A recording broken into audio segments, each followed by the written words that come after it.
Not going to be detailed definition. Occlusion simply means the contact of teeth. Upper teeth, lower teeth, they contact, and that is what is occlusion. Okay, day-to-day practice.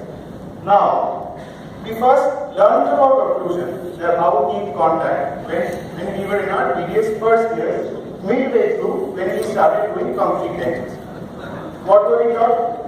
Upper teeth, lower teeth, maxillary, medium upper cusp there, into the groove and all that. It has to be tight. There has to be tight intercuspation. You would lift it up, check. There should not be any light flowing through. And you place those cellophane papers and try to pull it out. We would see if it's not coming out, there should be light contact. That's what we learned about occlusion from. Balanced occlusion, this, that, details, not going into that. Right? Then we came on to the third years, we learned composite restorations, amalgam restorations, and we filled in the grooves and cusps, fossas, we lit the cardies.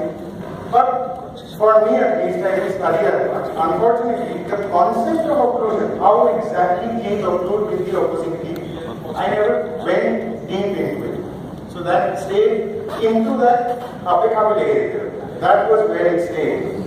But natural teeth are vastly different from complete any removable prosthesis. We have a weak link in removable teeth.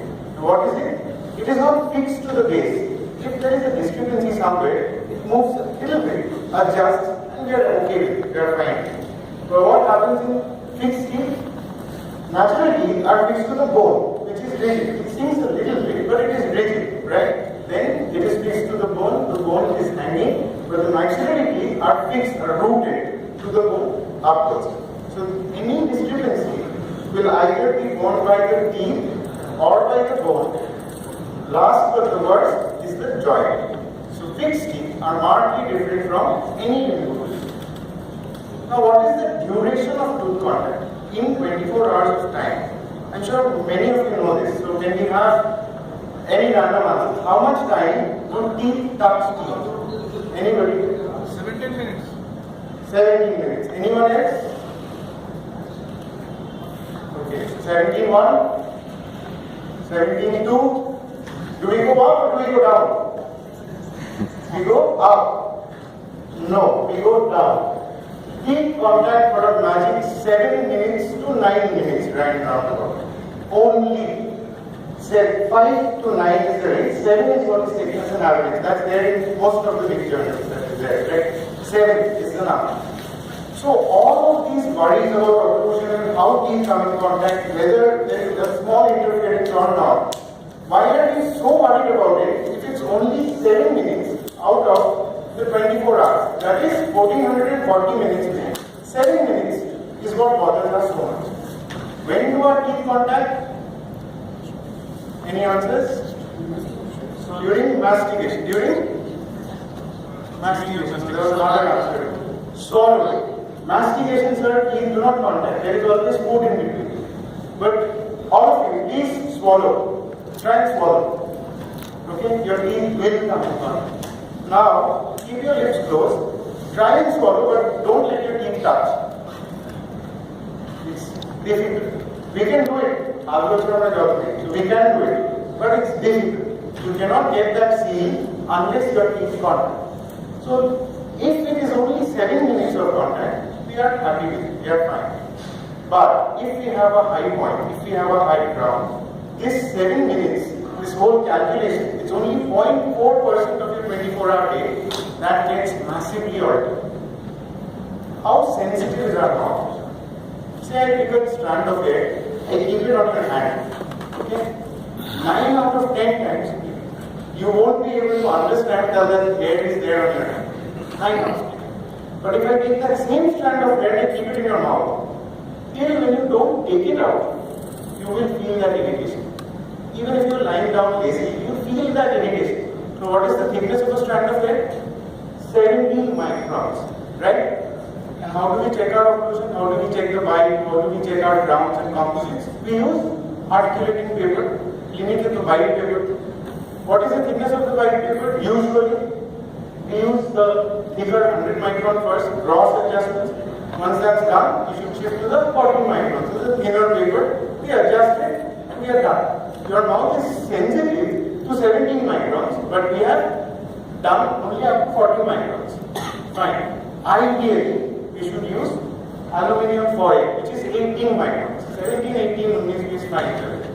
But honestly, I don't do it. So I don't know. Many of you must be doing it. And then for final refinement, we need to go down to the shim stuff. Put it in the mouth, the cellophane that we use in CDs. We should say that is 8 microns. If we do that, yes, we are in complete safe zone. But what is our routine practice? We do a filling, we've done our adjustments, the marks are not there, and the patient says,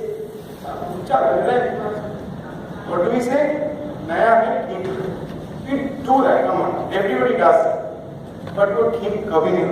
It never gets back to normal. But what happens is, this stays in the mouth as an interference.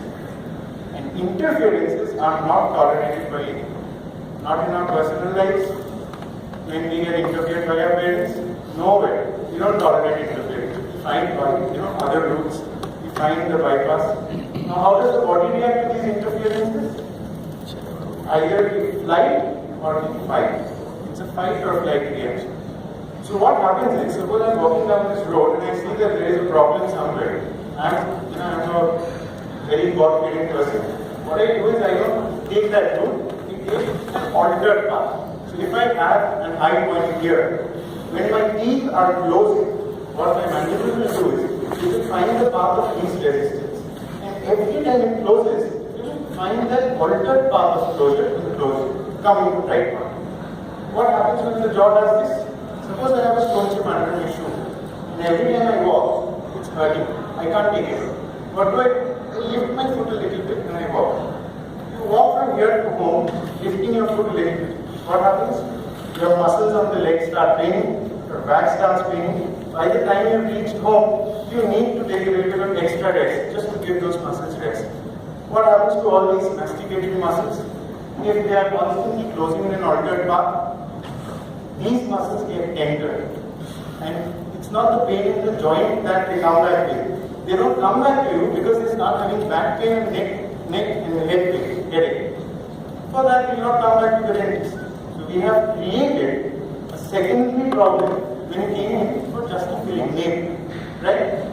And suppose it's someone like my senior there who can break through everything and achieve stuff in life, he goes for the erasure test. What does he do? The body knows that there is a high point. Through the day, every time you swallow, you know that there is a high point somewhere. When you sleep, you go through two cycles, REM and non-REM. The rapid eye movement and non-rapid eye movement. So this 75% of your cycle, the non-REM phase, is when your muscles can spasm. 25% is sleep paralysis, you can't spasm. Right? So this 75% of the time, your body will try to cleanse and rush out, rub out that high point that was there, and you make the patient into a rust. So if he wants to run away, he has pain, and if he has, not here, but if he has to brush up that, rub out that high point, you are creating a rust. Right? So these are one of the two ways that your body reacts to the interference. Now this brings us to occlusal contacts. Very basic occlusal contacts, how we should assess them and how we should keep a few, remove the rest, right? So we've learned this, functional and non-functional cusps, right? So, for any functional, non-functional cusp, first